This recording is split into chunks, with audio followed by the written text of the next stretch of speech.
Quarto livro dos Macabeus. Capítulo 1. O assunto que vou discutir é muito filosófico, ou seja, se a razão piedosa é soberana sobre as emoções. Portanto, para mim é correto te aconselhar a prestar franca atenção à filosofia, pois o assunto é essencial a todos os que buscam conhecimento e adicionalmente incluir o louvor da mais elevada virtude. E aqui me refiro, é claro, ao juízo racional. Se, no entanto, foi evidente que a razão governa sobre estas emoções que prejudicam o autodomínio, ou seja, a gula e a luxúria, também é claro que ela comanda as emoções que afastam a pessoa da justiça, tal qual a malícia e aquelas que obstruem o caminho da coragem, ou seja, a raiva, o medo e a dor. Alguns podem talvez indagar: se a razão governa as emoções, por que então ela não é soberana sobre o esquecimento e a ignorância? A tentativa de argumento deles é ridícula, pois a razão não governa suas próprias emoções, mas as que se opõem à justiça, à coragem e ao autodomínio, e não com a proposta de as destruir, mas para que o homem não se submeta a elas. Eu poderia provar a você com muitos e diversos exemplos que a razão é dominante sobre as emoções, mas isto posso demonstrar melhor pela nobre coragem dos que morreram por causa da virtude: Eleazar, os 7 irmãos e a mãe deles. Todos eles, ao desprezar os sofrimentos que trazem a morte, demonstraram que a razão controla as emoções.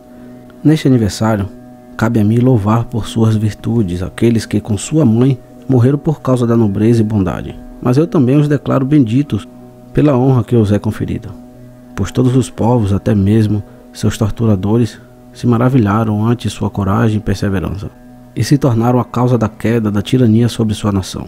Por sua perseverança, eles conquistaram o tirano, e assim sua terra natal foi purificada através deles. Eu brevemente terei a oportunidade de falar sobre isso, mas como costumo fazer, começarei afirmando meu princípio maior, e então me voltarei para a história deles, glorificando a Elohim Onissapiente. Nossa indagação, pelo mesmo critério, é se a razão é soberana sobre as emoções. Apenas definiremos o que é a razão e o que é a emoção, quantos tipos de emoção existem e se a razão governa sobre todas elas. Agora, a razão é a mente que, com lógica salutar, prefere viver na sabedoria. Sabedoria, então, é o conhecimento das questões divinas e humanas e de suas causas. Isso, por sua vez, é a educação na lei, através da qual reverentemente aprendemos as questões divinas e os assuntos humanos para nosso benefício. Agora, os tipos de sabedoria são o juízo racional, a justiça, a coragem e o autodomínio.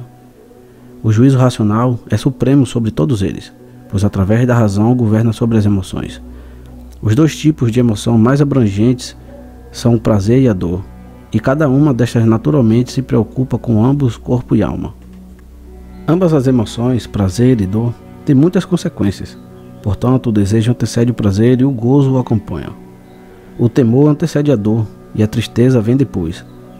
A ira, como o homem verá se refletir sobre esta experiência, é uma emoção que abraça o prazer e a dor. No prazer, há até mesmo uma tendência malevolente, que é a mais complexa de todas as emoções.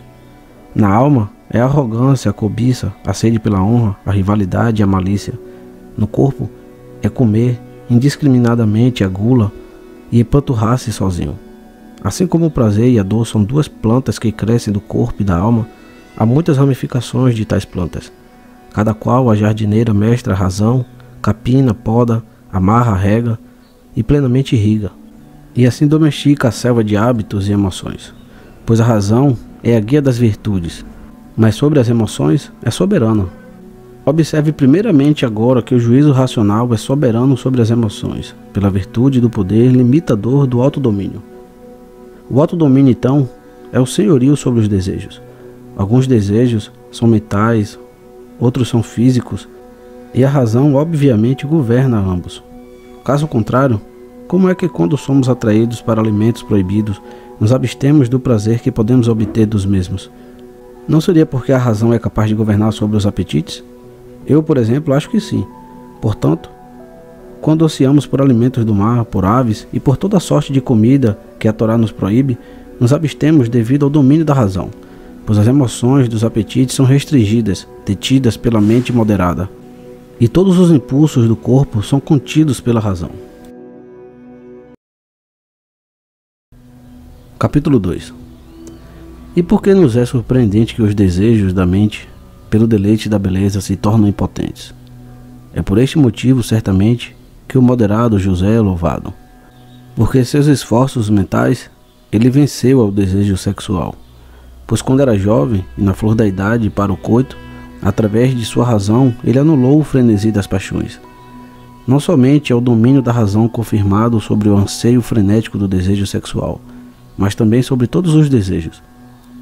Portanto, a Torá afirma: não cobiçarás a mulher do teu próximo, ou qualquer coisa que pertença ao teu próximo. De fato, desde que a Torá nos disse para não cobiçar, eu poderia provar ainda mais para vocês todos que a razão é capaz de controlar os desejos. Assim também é com as emoções que afastam da justiça o homem.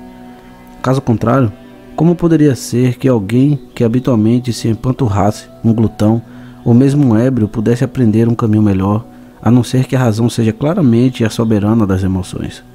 Portanto, assim que o homem adota um estilo de vida condizente com a Torá, mesmo sendo amante do dinheiro, ele é forçado a agir de forma contrária a seus caminhos naturais, a emprestar seus juros aos necessitados e a cancelar as dívidas quando chegar ao 7º ano. Se um homem é ganancioso, ele é governado pela Torá, através da razão, de forma que nem apanhe sua colheita e nem ajunte as últimas uvas do vinhedo. Em todas as outras questões, podemos reconhecer que a razão governa as emoções, pois a Torá prevalece até mesmo sobre o afeto pelos pais, para que a virtude não seja abandonada por causa deles. É mais nobre que o amor por sua esposa, para que o homem possa repreendê-la quando ela desrespeitar a Torá.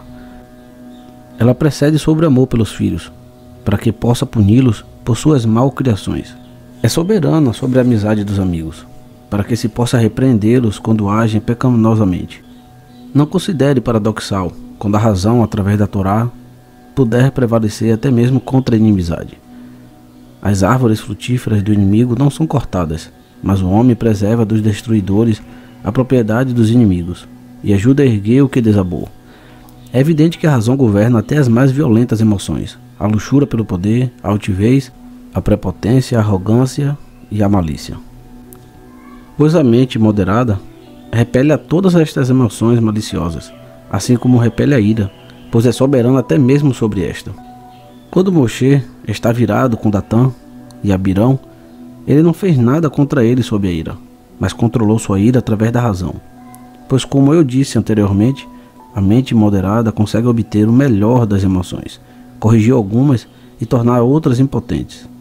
Por qual outro motivo censurou Jacó, nosso mais sábio pai, as famílias de Simeão e Levi, pelo massacre irracional de toda a tribo de siquemitas, dizendo: maldito seja sua ira? Pois se a razão não pudesse controlar a ira, ele não poderia ter dito tal coisa. Agora, quando Elohim moldou ao homem, plantou nele emoções e inclinações, mas ao mesmo tempo entronizou a mente entre os sentidos, como um sacra governanta sobre todos. Para a mente, ele deu a Torá, e aquele que viver submisso a ela governará um reino moderado, justo, bondoso e corajoso. Como pode alguém, então, alegar que se a razão é a mestra das emoções, ela não controla o esquecimento e a ignorância? Capítulo 3. Esta ideia é completamente ridícula, pois é evidente que a razão governa não somente sobre suas próprias emoções, mas sobre as do corpo. Nenhum de nós pode erradicar este tipo de desejo, mas a razão pode nos proporcionar um jeito de não sermos escravos pelo desejo. Nenhum de nós pode erradicar a ira da mente, mas a razão pode nos ajudar a lidar com a ira. Nenhum de nós pode erradicar a malícia, mas a razão pode lutar de nosso lado para que não sejamos dominados pela malícia. Pois a razão não extirpa as emoções, mas se opõe a elas. Agora, isso pode ser explicado mais claramente através da história da sede do rei Davi. Davi havia atacado aos filisteus o dia inteiro, e juntos com os soldados de sua nação, havia massacrado a muitos deles. Ao cair da noite, ele veio suando e muito exausto, até a tenda real, ao redor da qual todo o exército dos nossos ancestrais estava acampado. Agora todos os outros estavam jantando, mas o rei estava extremamente sedento, e embora as fontes fossem abundantes no local, ele não pôde satisfazer sua sede com elas. mas um certo desejo irracional pela água do território inimigo o atormentava e incendiava, o arruinava e consumia. Quando seus guardas asperamente reclamaram do anseio do rei, 2 soldados jovens e leais, respeitando ao desejo do rei, se armaram completamente e, levando o cântaro, escalaram as fortificações do inimigo. Esquivando-se das sentinelas aos portões, vasculharam por todo o acampamento inimigo. Encontraram a fonte e corajosamente trouxeram ao rei uma porção da mesma. Mas Davi, embora estivesse ardendo de sede, considerou um perigo completamente assustador para sua alma, beber o que era considerado algo equivalente a sangue. Portanto, opondo a razão ao desejo, ele derramou a bebida como oferenda a Elohim, pois a mente moderada pode conquistar os impulsos das emoções e saciar as chamadas dos desejos frenéticos. Ela pode derrubar as agonias do corpo, mesmo quando extremas, e pela nobreza da razão rejeitar todo o domínio pelas emoções. A presente ocasião nos convida a uma demonstração narrativa da razão moderada. Em uma época em que nossos pais desfrutavam de profunda paz devido à observância da Torá e prosperavam, até que mesmo Seleuco Nicanor, rei da Ásia, havia tanto separado dinheiro para eles pelo serviço do templo quanto reconhecido a integração de suas comunidades. Logo naquele tempo, quando certos homens tentaram uma revolução contra a harmonia pública e causaram um grande número de desastres. Capítulo 4. Agora, havia um tal de Simão que fazia oposição política a Onias, um homem nobre e bondoso, que então detinha o alto sacerdócio vitalício.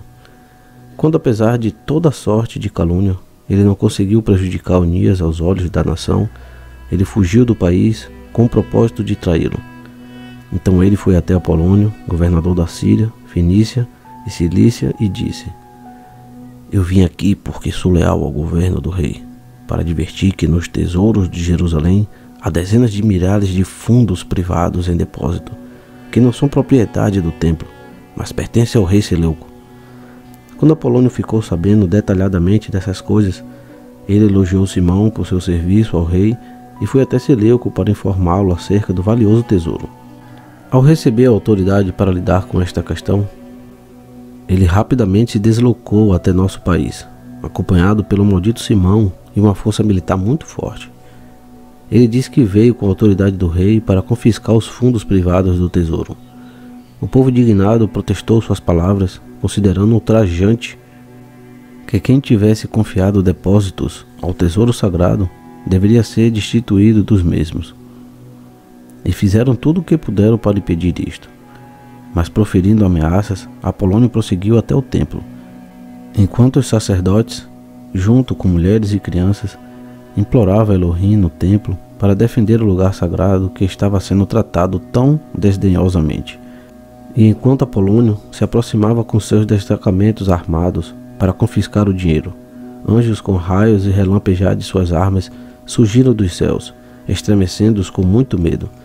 Então Apolônio caiu quase morto na área do templo que é aberta a todos, e estendeu suas mãos aos céus com lágrimas, implorando aos hebreus que orassem por ele e aplacassem a ira da hoste celeste. Pois ele disse que se tivesse cometido um pecado digno de morte, e se ele fosse livrado, ele proclamaria a bem-aventurança do lugar sagrado a todos os povos. Tocado por tais palavras, o sumo sacerdote Onias, embora normalmente com reservas por fazer tal coisa, orou por ele, a fim de que o rei Seleuco não concluísse que Apolônio tivesse sido derrotado pela perfídia humana, ao invés da justiça divina. Então Apolônio, preservado acima de todas as expectativas, foi embora para relatar ao rei o que lhe havia acontecido. Quando o rei Seleuco morreu, seu filho Antíoco Epífanes o sucedeu no trono, um arrogante e terrível, que removeu Onias do sacerdócio e nomeou Jasão, irmão de Onias, como sumo sacerdote. Jasão concordou que, se o cargo lhe fosse conferido, ele anualmente pagaria ao rei 3.670 talentos. Portanto, o rei o nomeou sumo sacerdote e governador da nação. Jasão modificou o modo de viver da nação e alterou sua forma de governo, em completa violência da Torá, de forma que não somente um estádio foi construído na própria fortaleza de nossa terra natal, mas também o culto do templo foi abolido. A justiça divina enfureceu-se com tais atos fazendo o próprio Antíoco guerrear contra eles. Pois quando ele estava guerreando contra Ptolomeu no Egito, ele soube que um boato de sua morte havia se espalhado, e que o povo de Jerusalém regozijava-se muito. Ele rapidamente marchou contra eles, e após saqueá-los, decretou que qualquer um deles que fosse pego observando a Torá ancestral deveria morrer. Quando por meio de seus decretos, ele não conseguiu de forma alguma fazer com que o povo parasse de observar a Torá, mas viu que todas as suas ameaças e punições estavam sendo ignoradas, até mesmo ao ponto de as mulheres, por terem circuncidado seus filhos, foram jogadas de cabeça de lugares altos, juntos com seus bebês, embora soubesse de antemão que sofreriam tal coisa. Quando então seus decretos foram desprezados pelo povo, ele próprio, através da tortura, tentou obrigar todos da nação a comer alimentos impuros e renunciar ao judaísmo. Capítulo 5. O tirano Antíoco, sentado em seu trono com seus conselheiros em um determinado altar, com seus soldados armados de pé à sua volta, ordenou aos guardas que prendessem a todos os hebreus e os forçassem a comer carne de porco e alimentos sacrificados aos ídolos. Se algum deles não estivessem dispostos a comer alimentos impuros, deveriam ser quebrados na roda e mortos. E quando muitas pessoas haviam sido capturadas, um homem de nome Eleazar, líder do rebanho, foi trazido perante o rei. Ele era um homem de família sacerdotal, conhecedor da Torá, de idade avançada e conhecido por muitos na corte do tirano por sua filosofia. Quando Antíoco o viu, afirmou: "Antes de começar a te torturar, velhinho, gostaria de aconselhá-lo a se salvar comendo carne de porco, pois eu respeito sua idade avançada e seus cabelos brancos. Embora você já os tenha por muito tempo, não me parece que você seja um filósofo quando observa a religião dos judeus. Porque, tendo a natureza, com ela nos presenteado, deveria detestar a carne tão excelente deste animal? Não faz sentido não se deliciar com as coisas que são vergonhosas, e é imoral rejeitar as dádivas da natureza. Me parece que você fará algo ainda menos racional, se ao deter uma opinião fútil da verdade, continuar a me desprezar para seu próprio prejuízo. Não se despertará de sua tola filosofia, banirá seus fúteis raciocínios, adotará uma mente apropriada à sua idade, filosofará de acordo com a verdade do que é benéfico e terá compaixão por sua idade avançada, honrando a meu conselho humanitário? Pois considere que se há algum poder a vigiar esta religião sua, este se desculpará por qualquer transgressão imposta por coração." Quando o tirano assim insistiu que comesse carne, ilegalmente, Eleazar pediu a palavra. Ao receber a permissão de falar, ele dirigiu-se ao povo da seguinte forma: "Nós, ó Antíoco, que fomos persuadidos a governar nossas vidas pela Torá divina, acreditamos que não há coação mais poderosa que nossa obediência à Torá. Portanto, cremos que não devemos transgredi-la de forma alguma. Mesmo que, como você supõe, nossa Torá não fosse realmente divina e nós a tivéssemos considerado divina por engano, nem mesmo assim seria correto que anulássemos nossa reputação pela religiosidade. Portanto, não suponho que seria um pecadinho se comêssemos alimentos impuros. Transgredir a Torá em questões tanto pequenas como grandes é algo sério em igual proporção, pois em ambos os casos a Torá é igualmente desprezada. Você escarnece de nossa filosofia como se viver de acordo com ela fosse algo irracional, mas ela nos ensina o autodomínio para que possamos dominar a todos os prazeres e desejos, e também nos treina a ter coragem para que suportemos a quaisquer sofrimentos com disposição. Ela nos instrui na justiça para que em todos os nossos acordos atuemos imparcialmente, e nos ensina a piedade para que, com a reverência apropriada, adoremos ao único Elohim verdadeiro. Portanto, nós não comeremos alimentos impuros, pois desde o que cremos que a Torá foi estabelecida por Elohim, sabemos que a natureza das coisas, o Criador do mundo, se solidarizou conosco ao nos dar a Torá. Ele nos permitiu comer do que é mais apropriado para nossas vidas, mas nos proibiu de comer carnes que contradigam tal propósito. Seria um ato de tirania nos forçar não apenas a transgredir a Torá, mas também a comer de tal forma que você possa zombar de nós por comermos alimentos impuros, que nos são tão detestáveis. Mas você não terá tal oportunidade de rir de mim. Nem vou transgredir os juramentos sagrados de meus ancestrais acerca da obediência à Torá, nem mesmo se você me arrancar os olhos e queimar minhas vísceras. Eu não sou tão velho e covarde ao ponto de não ser jovem no raciocínio em prol da religiosidade. Portanto, apronte suas rodas de tortura e avante a fogueira mais vigorosamente. Eu não tenho dó de minha idade avançada, ao ponto de violar a Torá ancestral por um ato meu. Não serei falso a ti, ó Torá que me ensinou, nem te renunciarei, amado autodomínio. Eu não te envergonharei, razão filosófica, nem te rejeitarei, honrado sacerdócio e conhecimento da Torá. Você, ó rei, não manchará a honrosa boca de minha velhice, nem minha longa vida vivida na legalidade. Os patriarcas me receberão como puro, como um que não teme sua violência nem mesmo até a morte. Você pode tiranizar os incrédulos, mas não dominará meus princípios religiosos, nem por palavra, nem por ato. Capítulo 6. Quando Eleazar assim respondeu com eloquência às exigências do tirano, os guardas que estavam a postos o arrastaram violentamente até os instrumentos de tortura. Primeiro desnudaram ao velho, que permaneceu adornado com graciosidade da devoção. E após amarrarem seus braços em cada lado, eles os açoitaram, enquanto um arauto diante dele exclamava: obedeça às ordens do rei. Mas o homem corajoso e nobre, como o verdadeiro Eleazar, permaneceu impassível, como se estivesse sendo torturado em um sonho. E ainda enquanto os olhos do velho se elevavam aos céus, sua carne foi rasgada por açoites, seu sangue vertido e seus lados cortados em pedaços. E embora ele caiu ao chão por seu corpo não suportar as agonias, ele manteve sua razão reta e resoluta. Um dos grandes cruéis correu até ele e começou a chutar seu lado, para o fazer levantar novamente após cair. Mas ele aguentou as dores, escarneceu os castigos e suportou as torturas. E como nobre atleta, o velho, enquanto apanhava, foi vitorioso sobre seus algozes. De fato, com sua face ensopada de suor e ofegando forçosamente em busca de ar, ele surpreendeu até mesmo a seus carrascos com seu espírito corajoso. Neste momento, em parte por pena de sua avançada idade, em parte por simpatia devido a serem conhecidos um do outro, em parte por admiração por sua perseverança, alguns da comitiva do rei vieram até ele e disseram: Eleazar, por que você tão irracionalmente se autodestrói através dessas maldades? Vamos colocar em sua frente um pouco de carne cozida. Salve-se fingindo comer carne de porco.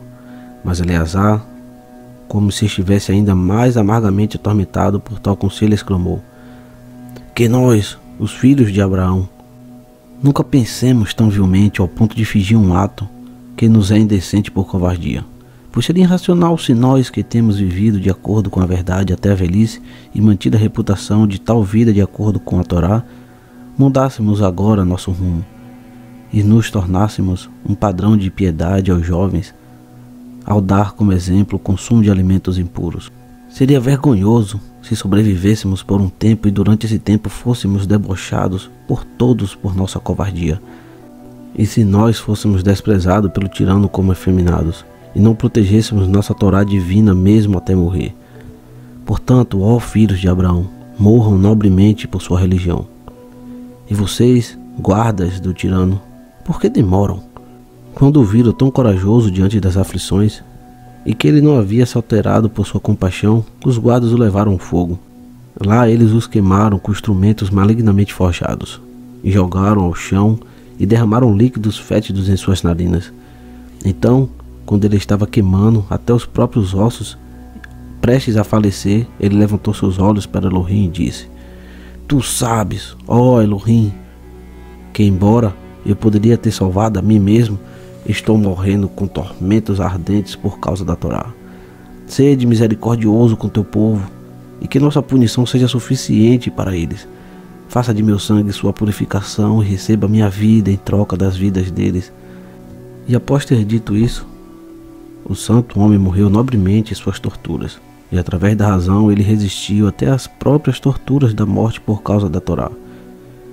Reconhecidamente, então, a razão piedosa é soberana sobre as emoções.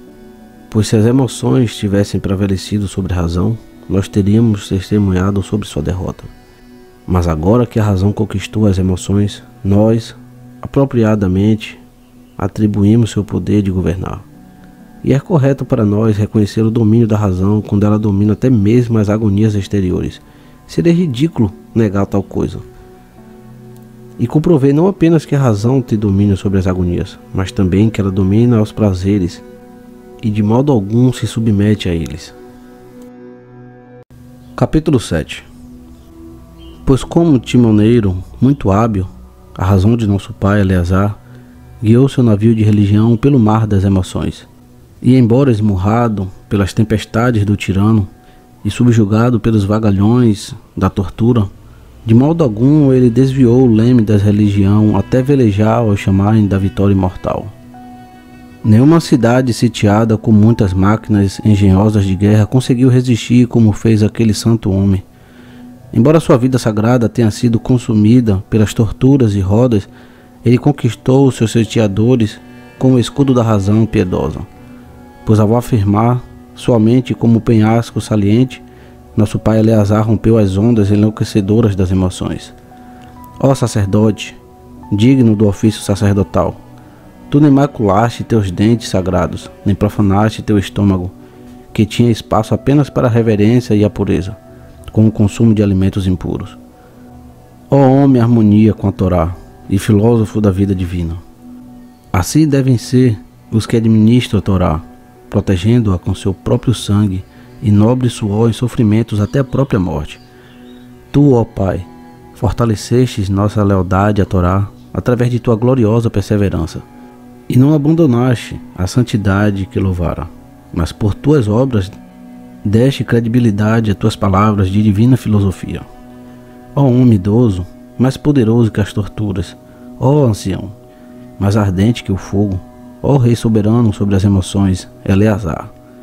Pois, justamente como nosso pai Arão, armado com turíbulo, correu através da multidão do povo e conquistou o anjo flamejante, assim o descendente de Arão, Eleazar, embora consumido pelo fogo, permaneceu inabalável na razão.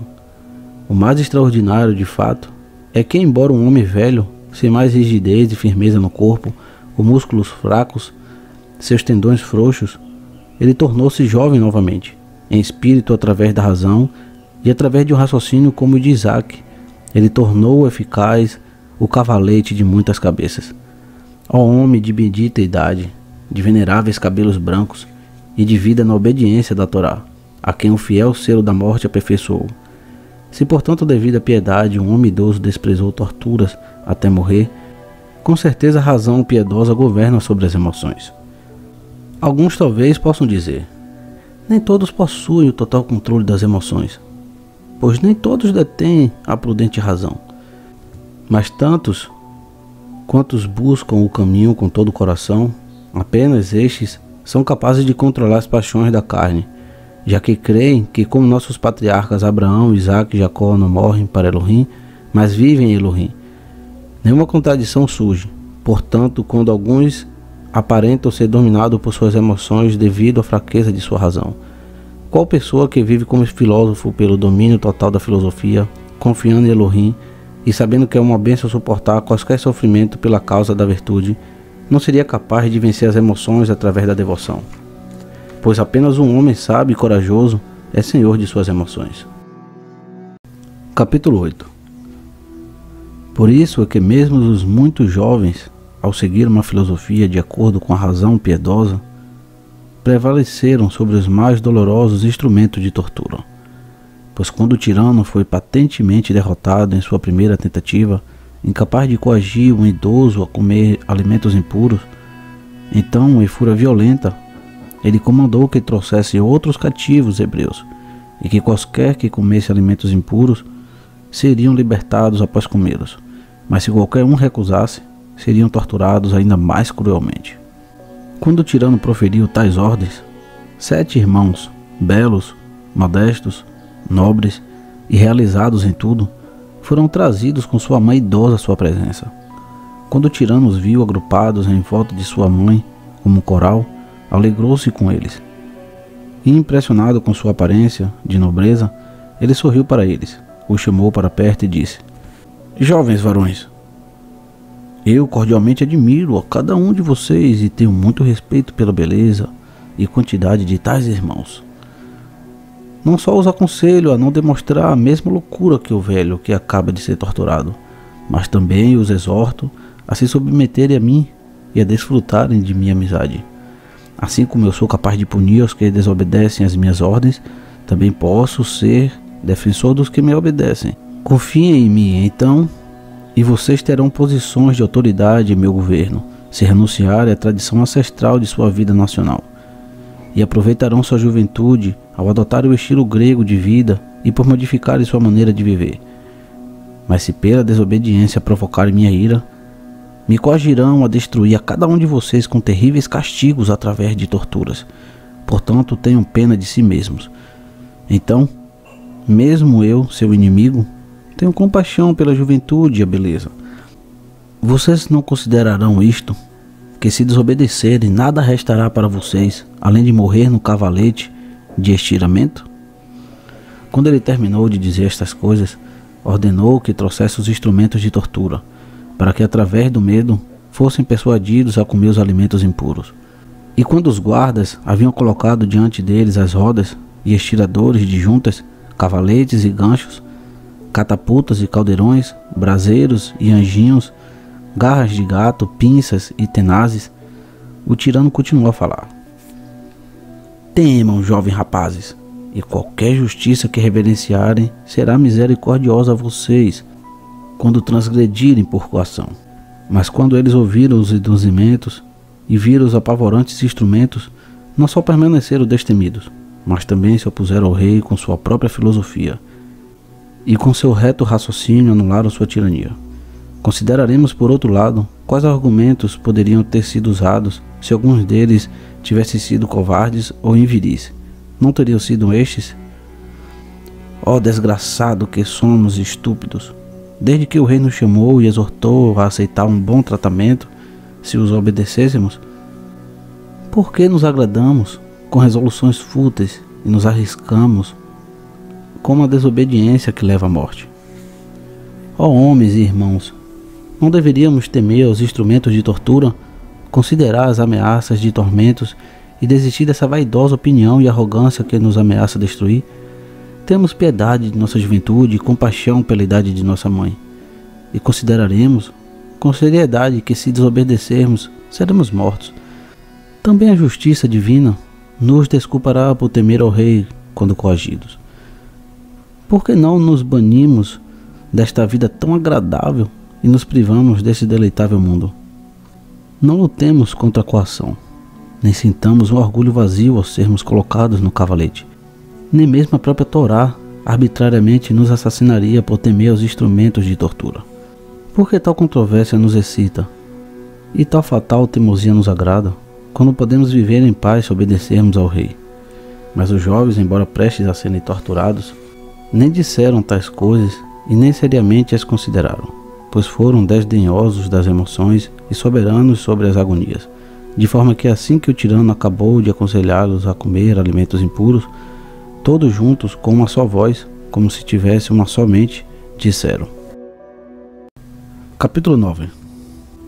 Por que você demora, ó tirano? Pois já estamos prontos para morrer, ao invés de transgredir a nossos mandamentos ancestrais. Nós estamos obviamente envergonhando os nossos ancestrais, ao menos que pratiquemos a pronta obediência a Torá e a Moisés, nosso conselheiro. Tirano e conselheiro da anarquia, em seu ódio por nós, não sinta mais pena de nós do que sentimos por nós mesmos, pois consideramos esta sua dó, que garante nossa segurança através das transgressões da Torá, como mais deplorável do que a própria morte.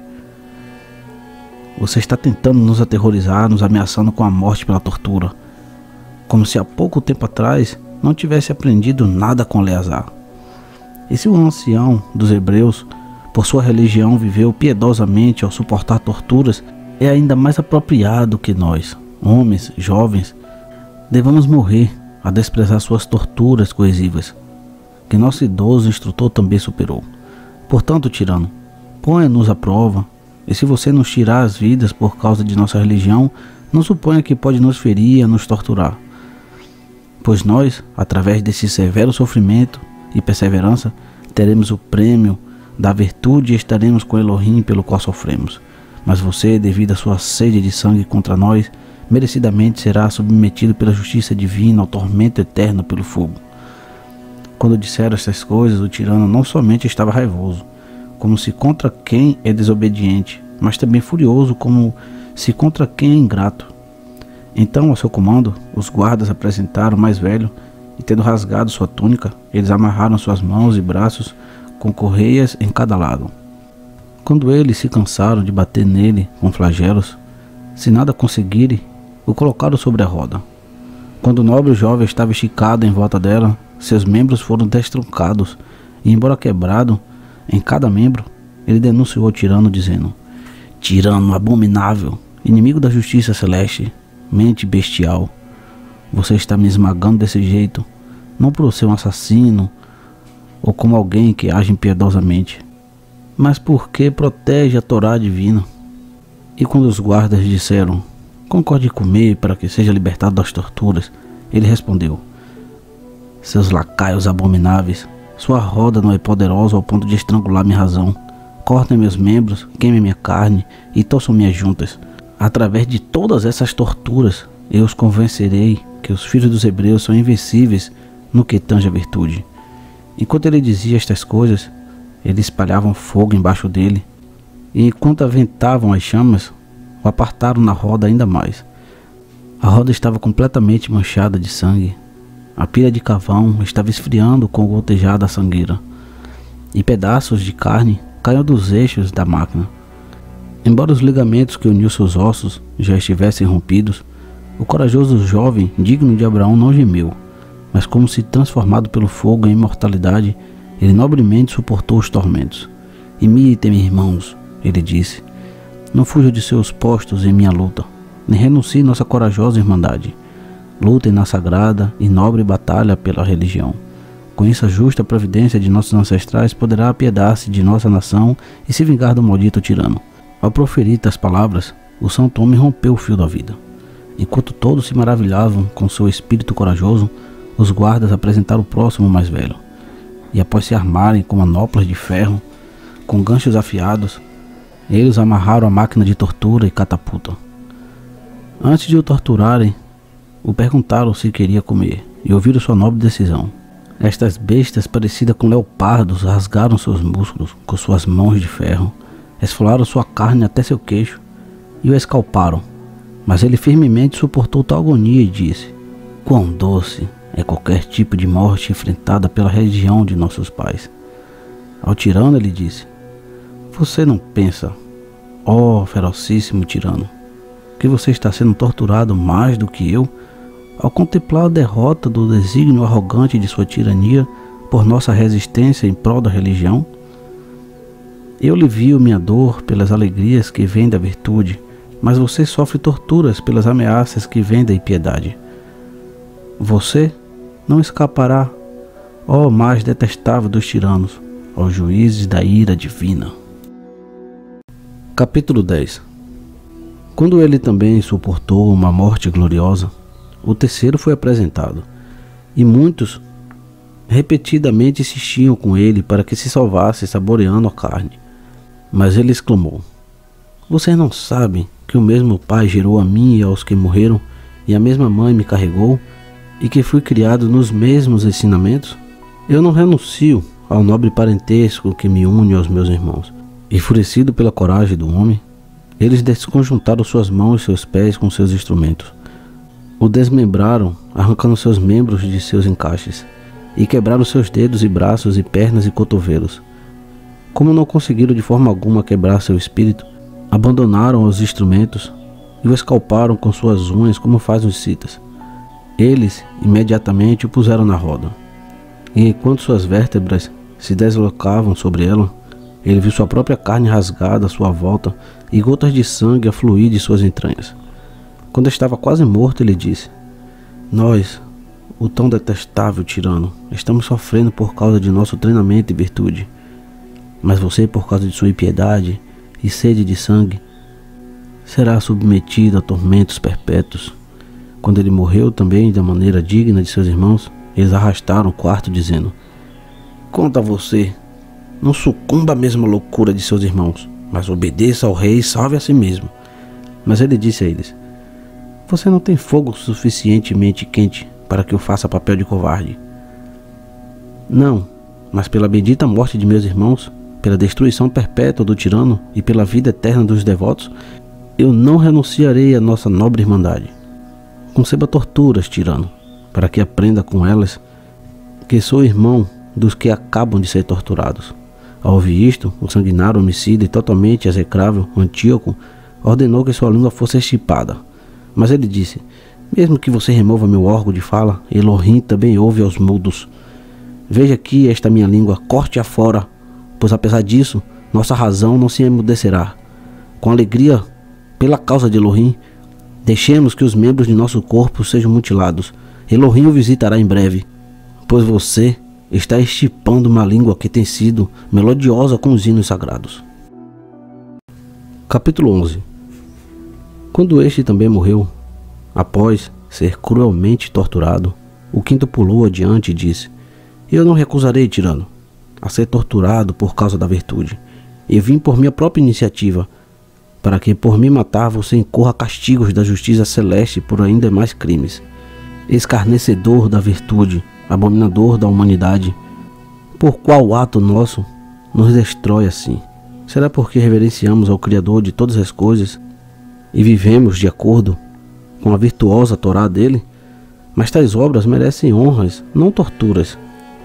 Enquanto ele dizia tais coisas, os guardas o amarraram e arrastaram até a catapulta. Eles o ataram a ela por seus joelhos e, enfiando pinças de ferro neles, torceram suas costas em volta da cunha sobre a roda, de forma que ficasse completamente enrolada para trás como um escorpião, e todos os seus membros foram desconjuntados.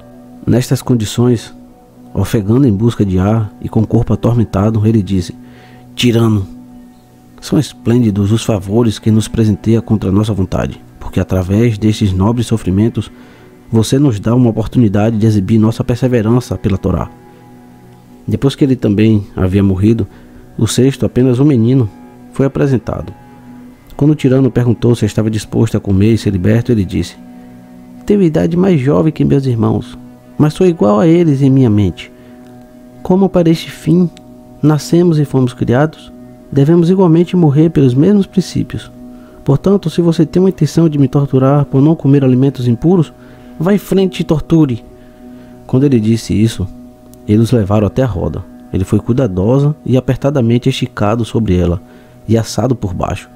Às suas costas enfiaram espetos pontiagudos aquecidos no fogo e perfuraram suas costelas para que suas entranhas ardessem. Enquanto era torturado, ele disse: Ó torneio condizente à santidade, no qual tantos de nossos irmãos foram intimados a uma arena de sofrimentos pela religião, e no qual não fomos derrotados, pois o conhecimento religioso, ó tirano, é invencível. Também eu, guarnecido de nobreza, morrerei com meus irmãos, e eu mesmo trarei um grande vingador contra você, criador de torturas e inimigo dos que são verdadeiramente devotos. Nós 6 garotos paralisamos sua tirania, desde que você não foi capaz de nos persuadir a mudar de ideia ou nos forçar a comer os alimentos impuros. Não será isso sua derrota? Seu fogo é frio para nós, e as catapultas indolores, e sua violência impotente, pois não são os guardas do tirano, mas os da divina lei que estão apostos sobre nós. Portanto, invictos, nos apegamos à razão. Capítulo 12. Quando também ele, jogado na caldeira, morreu uma morte bendita, o sétimo e mais jovem se apresentou. Apesar de o tirano ter sido pavorosamente reprovado pelos irmãos, ele sentiu forte compaixão por esta criança, quando viu que já estava acorrentado. Ele ordenou que se aproximasse e tentou consolá-lo, dizendo: Veja só o resultado da estupidez de seus irmãos, pois morreram atormentados devido à sua desobediência. Também você, se não obedecer, será miseravelmente torturado e morrerá antes do tempo. Mas se você se render à persuasão, será meu amigo e um líder no governo do reino. Quando ele implorou desta forma, mandou chamar a mãe do menino para mostrar compaixão a ela, que estava enlutada por tantos filhos, e influenciá-la a persuadir o menino ainda vivo a obedecer e salvar a si mesmo. Mas quando sua mãe o exortou na língua hebraica, como contaremos um pouco adiante, ele disse: Me soltem, me deixem falar com o rei e com todos os seus amigos que estão com ele. Extremamente satisfeitos com a declaração do menino, eles o libertaram prontamente, correndo para o braseiro mais próximo, e ele disse: seu tirano profano, mais ímpio dos perversos, como você recebeu todas as coisas boas e também seu reino de Elohim, não sentiu vergonha por matar seus servos e torturar na roda aos que praticam a religião? Por causa disso a justiça te preparou chamas eternas e torturas intensas, e estas para todo sempre jamais o libertarão. Como o homem não sentiu vergonha, sua besta selvagem, a cortar as línguas dos homens que têm sentimentos como os seus e que são feitos dos mesmos elementos que você, e a maltratá-los e torturá-los assim? Ao morrer nobremente, eles com certeza cumpriram seus deveres para com Elohim. Mas você vai lamentar amargamente por ter assassinado, sem causa, os campeões da virtude. Então, por também estar prestes a morrer, ele disse: eu não desertarei ao excelente exemplo de meus irmãos. Invoca ao Elohim de nossos pais que tenham misericórdia de nossa nação. Mas de você, ele se vingará tanto na vida presente como quando depois que você morrer. Depois de rogar tais pragas, ele se jogou nos braseiros e assim terminou com sua vida.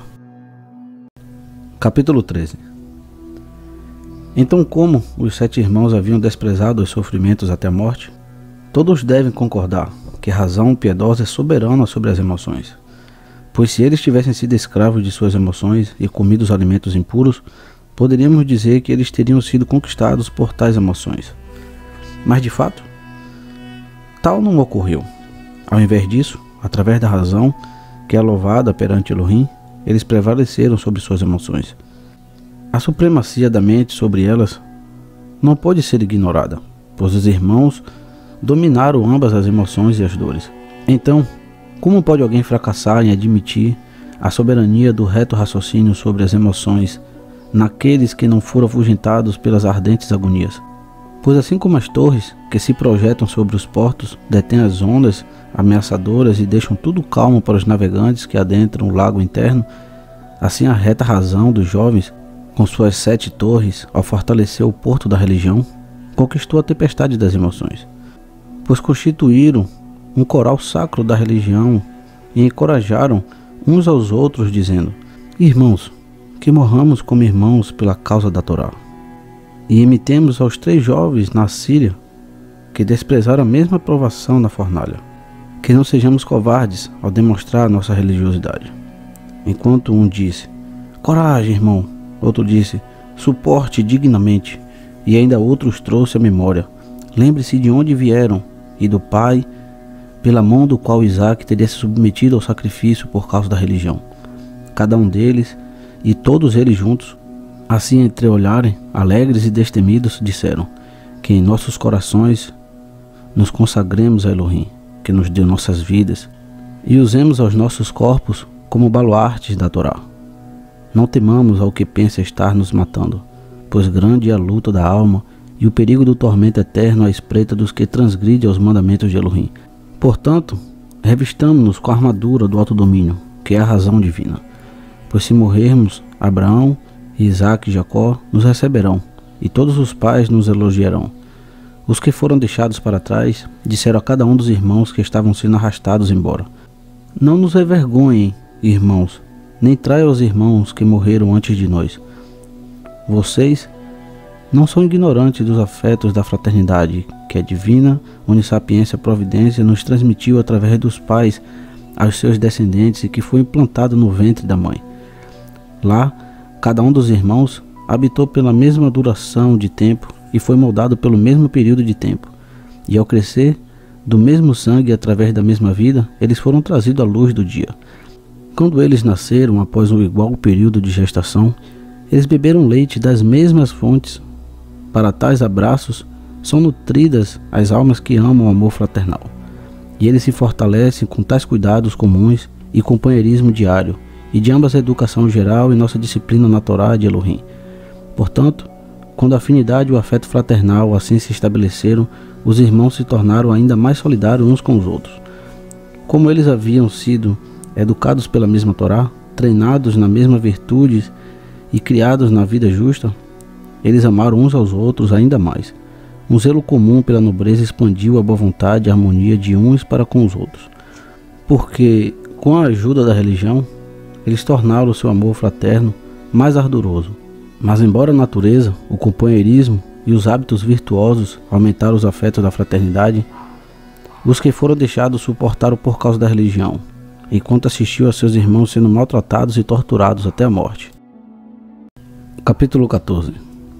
Além do mais, eles os encorajaram a enfrentar a tortura, de forma que eles não apenas desprezaram suas agonias, mas também dominaram as emoções do amor fraterno. Ó razão, mais real que reis, e mais livre que os livres. Ó sagrada e harmoniosa concórdia dos 7 irmãos, pela causa da religião. Nenhum dos 7 jovens se acovardou ou recuou diante da morte, mas todos eles, como se estivessem percorrendo o trajeto rumo à imortalidade, se apressaram pelas torturas até a morte. Assim como as mãos e pés se movem em harmonia com a orientação da mente, também estes jovens, como se movidos por um espírito imortal de devoção, concordaram em prosseguir para a própria morte por causa dela mesma. Ó Santíssimos 7 irmãos em harmonia, pois assim como os 7 dias da criação dançam e cantam em volta da religião, também estes jovens, em coro, rodearam ao sétuplo temor as torturas e o dissolveram. Mesmo agora nós mesmos sentimos calafrios ao ouvir das tribulações desses jovens. Eles não apenas viram o que estava acontecendo, sim, não apenas diretamente ouviram as ameaças proferidas, mas também pacientemente suportaram os sofrimentos, e isto em agonias no fogo. O que poderia ser mais excruciantemente doloroso do que isto?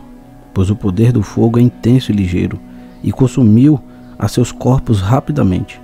Não pense ser algo tão incrível que a razão plenamente comandou a estes homens em suas torturas, pois a mente da mulher desprezou as agonias ainda mais diversas, pois a mãe dos 7 jovens suportou os tormentos de cada um de seus filhos. Observe a complexidade do amor de uma mãe por seus filhos, que atrai tudo a uma emoção sentida em suas regiões mais profundas. Até mesmo os animais irracionais, assim como os humanos, sentem afeto e amor parental para com a prole. Por exemplo, entre os pássaros, aqueles que são mansos protegem suas crias se aninhando nos tetos das casas, e os outros se aninham em fendas íngremes, em buracos e nas copas das árvores, incubam seus filhotes e afugentam o intruso. Se não forem capazes de o manter afastado, faz o que pode para ajudar seus filhotes, voando em círculos em torno deles, na angústia do amor, os alertando com seus próprios chamados. E por que é necessário demonstrar compaixão pelas crianças, pelo exemplo dos animais irracionais, já que mesmo as abelhas, ao construírem seus favos, se defendem contra intrusos, como se fossem lanças de ferro a picar quem se aproxime da colmeia, e a defendendo até mesmo com a própria morte. Mas a compaixão pelos filhos não dominou a mãe dos jovens. Ela teve o mesmo pensamento que Abraão. Capítulo 15. Ó razão dos filhos, tirana sobre as emoções. Ó religião mais desejável a mãe que seus filhos. 2 caminhos se abriram diante desta mãe, o da religião e o da preservação de seus filhos por um certo tempo, como havia prometido o tirano. Ela amou mais a religião, que os preserva para a vida eterna, de acordo com a promessa de Elohim. De que maneira posso expressar os sentimentos dos pais que amam seus filhos? Nós estampamos no caráter de uma criancinha uma aparência maravilhosa, tanto em sua mente como em sua forma. Isto é especialmente verdadeiro no caso das mães, que devido às suas dores de parto, amam a seus filhos mais profundamente que os pais. Considerando que as mães são o sexo mais frágil e que dão à luz a muitos, elas são mais dedicadas a seus filhos. A mãe dos 7 jovens, mais que qualquer outra mãe, amou seus filhos. Em 7 gestações, ela implantou em si mesma um amor carinhoso por eles. E por causa das muitas dores que suportou com cada um deles, ela tinha apego por eles. Mas por seu temor a Elohim, ela desprezou a segurança temporária de seus filhos. E não só isso, mas também pela nobreza de seus filhos e por sua pronta obediência à Torá. Ela sentia uma forte ternura por eles, pois eles eram justos e comedidos, corajosos e magnânimos, e amavam aos seus irmãos e a sua mãe, a ponto de obedecê-la até a morte no cumprir das ordenanças. Todavia, embora tantos fatores levaram a mãe a sofrer por amor com seus filhos, no caso de nenhum deles, as torturas foram fortes ao ponto de desvirtuar sua razão. Ao contrário, a mãe os incentivou a prosseguir, a cada um individualmente e a todos em conjunto, rumo à morte por causa da religião. Ó sagrada natureza e afeto de amor parental, anseio dos pais pelos filhos, acalento e sofrimento idômito das mães. Esta mãe, que os viu torturados e queimados, um a um, por causa da religião, não mudou sua postura. Ela observou a carne de seus filhos ser consumida pelo fogo, seus dedos das mãos e dos pés espalhados pelo chão, e as carnes das cabeças expostas como máscaras até o queixo. Ó mãe, agora posta à prova por dores ainda mais amargas que as dores do parto que sofreu por eles. Ó mulher que sozinha deu à luz a tão plena devoção, quando o primogênito soltou seu último suspiro, você não se desviou, nem quando o segundo, atormentado, te olhou lastimoso, nem quando o terceiro expirou. Nem chorou quando olhou nos olhos de cada um em suas torturas, a corajosamente fitar as mesmas agonias, e viu em suas narinas os sinais da aproximação da morte. Quando você viu a carne dos filhos queimando sobre as carnes de outros filhos, mãos decepadas sobre outras mãos, cabeças escalpadas sobre outras cabeças e cadáveres caídos sobre outros cadáveres, e quando viu o lugar lotado com os espectadores das torturas, você não derramou lágrimas. Nem as melodias das sereias e nem as canções dos cisnes atraem a atenção dos que os ouvem, como fizeram as vozes dos filhos torturados a chamar por sua mãe. Quão grandes e quantos tormentos a mãe então sofreu, enquanto seus filhos eram torturados na roda com os ferros quentes, mas a razão piedosa, ao dar a seu coração a coragem de um homem em meio às suas próprias emoções, a fortaleceu para que desprezasse seu amor temporal por seus filhos. Embora ela tenha testemunhado a destruição de 7 filhos e os vários engenhosos flagelos, esta nobre mãe desconsiderou a tudo isso devido à sua fé em Elohim. Pois como se na câmara do conselho de sua própria alma, ela visse poderosos advogados à natureza, a família, o amor materno e o suplício de seus filhos. Esta mãe segurou 2 cédulas, uma que trazia a morte e a outra que libertaria seus filhos. Ela não aprovou a libertação que preservaria seus 7 filhos por algum tempo, mas como filha do fiel Abraão, ela se lembrou de sua bravura. Ó mãe da nação, vindicante da Torá e campeã da religião, que levou o troféu do desafio em seu coração. Ó mais nobre que os varões da imperturbabilidade, e mais viril que os homens na perseverança, assim como a arca de Noé, a carregar o mundo no dilúvio universal, firmemente resistiu às ondas, também você, ó guardiã da Torá, oprimida por todos os lados pelo dilúvio de suas emoções e por ventos violentos à tortura de seus filhos, resistiu com nobreza e suportou as turbulentas tempestades que assolam a religião. Capítulo 16. Se então uma mulher idosa, mãe de 7 filhos, suportou ver seus filhos serem torturados até a morte, devemos admitir que a razão piedosa é soberana sobre as emoções. Assim eu demonstrei não só que os homens governam sobre as emoções, mas também que uma mulher desprezou as mais ferozes torturas. Os leões que cercaram Daniel não eram tão selvagens, nem foi a furiosa fornalha de Misael tão intensamente quente, como foi o seu inato amor materno, inflamado quando ela viu seus filhos torturados de tantas maneiras. Mas a mãe saciou a tantas emoções vultuosas pela razão piedosa. Considere também isso. Se esta mulher, embora uma mãe, fosse de coração frágil, ela teria lamentado por eles, e talvez dito o seguinte: oh, quão miserável sou, e quantas vezes infeliz! Após criar 7 filhos, eu agora sou mãe de nenhum. Oh, 7 partos, todos em vão, 7 gestações inúteis, criações infrutíferas e imprestáveis amamentações. Em vão, meus filhos, eu suportei as dores de parto por vocês, assim como as mais angustiantes ansiedades ao criá-los. Ai de meus filhos, alguns solteiros, outros casados, mas sem filhos. Eu não verei a seus filhos, nem terei a alegria de ser chamada de avó. Ai de mim, que tive tantos filhos belíssimos. Sou viúva e solteira com tantas tristezas. Nem quando eu morrer poderei ser enterrada por um de meus filhos. No entanto, a mãe santa e temente Elohim não proteou tal lamento por nenhum deles, nem tentou convencê-los a desistir de morrer, nem lamentou enquanto eles morriam. Mas como se sua mente fosse dura como diamante, ao dar o renascimento para a imortalidade a todos os seus filhos, ela implorou a eles, incentivando-os a prosseguir para suas mortes pela causa da religião. Ó mãe, soldada de Elohim, na causa da religião, anciã e mulher, pela fidelidade você derrotou até mesmo ao tirano, e em suas palavras e atos demonstrou ser mais forte do que um homem, pois quando você e seus filhos foram levados junto à prisão, você se levantou e observou Eleazar sendo torturado, e disse a seus filhos na língua dos hebreus: meus filhos, nobre é o torneio ao qual vocês foram convocados para testemunhar pela nação. Lutem fervorosamente pela Torá ancestral, pois seria algo vergonhoso se, enquanto um velho suporta tais agonias pela causa da religião, vocês, jovens, apavorados com as torturas. Lembre-se que é através de Elohim que receberam suas porções neste mundo e aproveitaram a vida, e portanto deve suportar qualquer sofrimento pela causa de Elohim. Por sua causa também nosso pai Abraão foi fiel para sacrificar seu filho Isaque, ancestral de nossa nação. E quando Isaque viu a mão de seu pai segurando uma espada e descendo sobre ele, não se encovardou. E Daniel, um homem justo, foi lançado aos leões, e Ananias, Azarias e Misael foram jogados na fornalha ardente, suportaram tais coisas pela causa de Elohim. Também vocês devem ter a mesma fé em Elohim, e não se entristecerem. É injusto que as pessoas detêm conhecimentos religiosos não suportem o sofrimento. Com estas palavras, a mãe dos 7 jovens encorajou e persuadiu cada um de seus filhos a morrer, ao invés de violar os mandamentos de Elohim. Eles também sabiam que os que morrem pela causa de Elohim vivem em Elohim, como fazem Abraão, Isaque, Jacó e todos os patriarcas. Capítulo 17.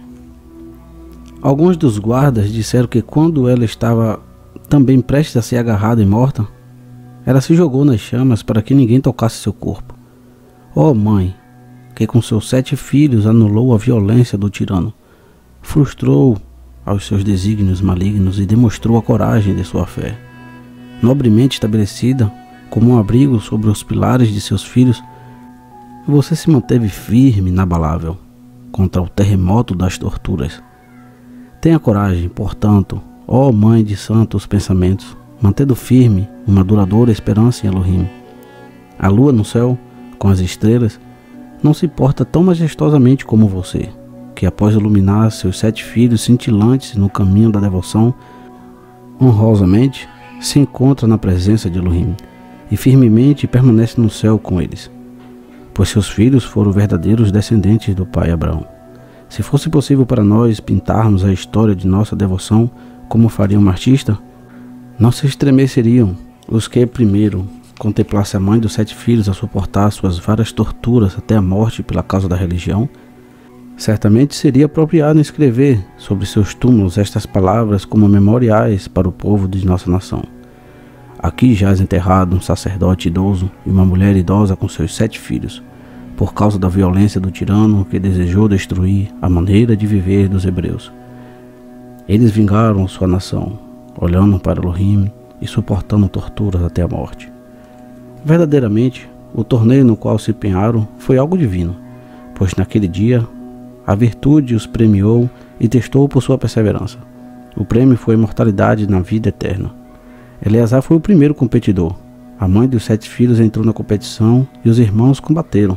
O tirano era o antagonista e o mundo, com a raça humana, foram os espectadores. A reverência por Elohim foi vitoriosa e deu a coroa para seus próprios atletas, que não admirou aos atletas da divina Torá, que não se maravilhou. O próprio tirano e todo o seu conselho se maravilharam com a perseverança deles, pela qual eles agora se apresentam perante o trono divino e gozam de uma bendita eternidade. Pois assim disse Moisés: todos os que são consagrados estão em tuas mãos. Estes, então, que foram consagrados pela mão de Elohim, são honrados não somente por esta honra, mas também pelo fato de que, por causa deles, nossos inimigos não dominaram nossa nação. O tirano foi punido e a pátria purificada. Eles se tornaram, podemos dizer, um resgate pelos pecados de nossa nação. E através do sangue destes devotos e por suas mortes expiatórias, a divina providência preservou a Israel, que havia sido anteriormente afligido. Pois o tirano Antíoco, quando ele viu a coragem da virtude deles e sua resistência sob as torturas, os proclamou a seus próprios soldados como exemplo para sua própria resistência, e isto os fez valentes e corajosos nas batalhas e nos cercos. E ele saqueou e conquistou a todos os seus inimigos. Capítulo 18. Final.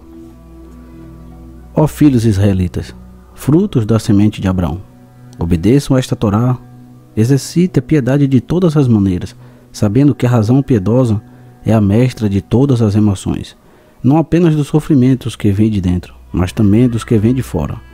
Portanto, aqueles que entregaram seus corpos em sofrimento pela causa da religião, não só foram admirados pelos homens, mas também considerados dignos de compartilhar na herança divina. Por causa deles, a nação conquistou a paz, e ao restaurar a observância da Torá na pátria, eles saquearam ao inimigo. O tirano Tíaco foi tanto punido na terra, como está sendo castigado após sua morte. Como ele de modo algum foi capaz de coagir aos israelitas para que se tornassem pagãos e abandonassem seus costumes ancestrais, deixou Jerusalém e marchou contra os persas. A mãe dos 7 filhos expressou também estes princípios aos seus filhos. Eu fui uma virgem pura e não saí da casa de meu pai, mas preservei a costela da qual a mulher foi formada. Nenhum sedutor me corrompeu em uma planície de um deserto, nem o destruidor, a serpente enganadora, maculou a pureza de minha virgindade. No tempo de minha maturidade, permaneci com meu marido, e quando estes filhos cresceram, seu pai faleceu. Ele foi um homem feliz, que viveu sua vida com bons filhos, e não experimentou a tristeza do luto. Enquanto ele ainda estava com vocês, ele o ensinou a Torá e os profetas. Ele leu para vocês sobre Abel, assassinado por Caim, e Isaque, que foi oferecido como holocausto, e sobre José na prisão. Ele contou a vocês do zelo de Fineu, e os ensinou sobre Ananias, Azarias e Misael no fogo. Ele louvou a Daniel na cova dos leões e o abençoou. Ele os lembrou das escrituras de Isaías que diz: mesmo que atravesse o fogo, a chama não o consumirá. Ele cantou para vocês as canções do salmista Davi, que dizem: muitos são as aflições dos justos. Ele narrou para vocês o provérbio de Salomão: há uma árvore da vida para os que fazem sua vontade. Ele confirmou as palavras de Ezequiel: poderão viver esses ossos secos? Pois ele não esqueceu de os ensinar a canção que Moisés ensinou, que diz: eu mato e eu dou a vida. Esta é a sua vida e a duração de seus dias. Oh, quão amargo foi aquele dia, e no entanto, não amargo. Quando o amargo tirano dos gregos esfriou fogo com fogo em suas caldeiras cruéis, e em sua ira ardente trouxe aqueles 7 filhos da filha de Abraão à catapulta, e depois, novamente para mais torturas, perfurou as pupilas de seus olhos e cortou suas línguas, e os assassinou com várias torturas. Por tais crimes a justiça divina perseguiu e perseguirá o tirano maldito. Mas os filhos de Abraão, com sua vitoriosa mãe, fim.